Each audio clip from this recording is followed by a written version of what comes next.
If there's one thing I want people to think about as they leave tonight, is why they first became a Democrat.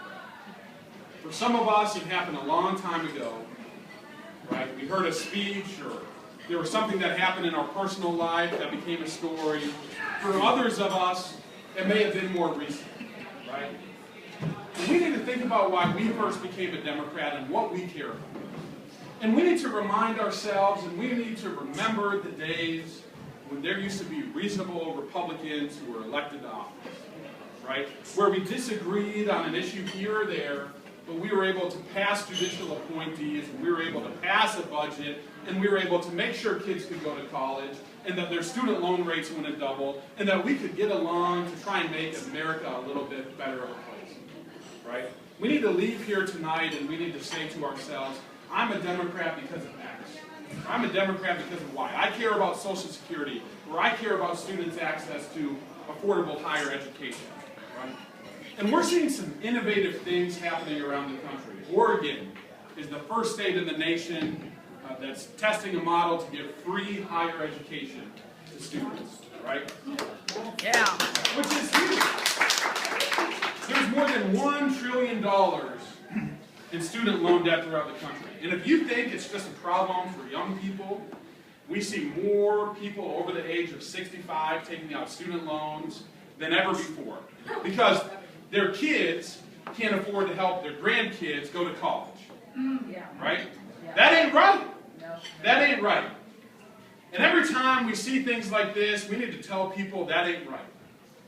We need to remind folks of what the days used to be like and what America's potential is and how we need to fight for that potential. Right? Because right now it's on the backs of young people. Right? When they graduate college, they're looking at $20,000 or $25,000 or $30,000, if not more, in student loan debt. Right? Or 60 or 80, right? And there used to be a time where you could work yourself through college, right? In fact, there's many people in here who probably did that either in full or in part, right? But student tuition rates have gone up so much, and the demands on time have gone up so much, and many employers aren't giving job opportunities. They're forcing you to work in an unpaid internship, right? Making it harder and harder to access the American dream.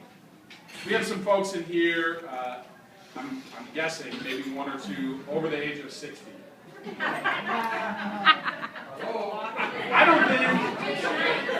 don't think, no need to raise hands on this one. Right?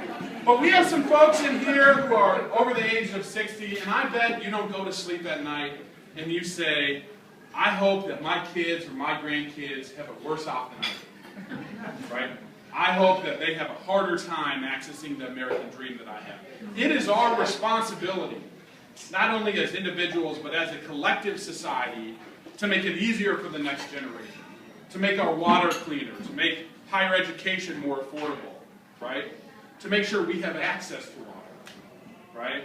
To make sure that we have access to good jobs and a decent retirement, Social Security or a pension, right? Pension, non-existent word in many places nowadays, right?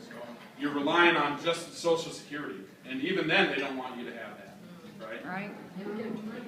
So we as Democrats need to remind ourselves that we are the party that fights for Social Security and clean air and clean water. We're the party that believes people should have access to higher education, and women should be able to make the same amount of money as men. Yeah.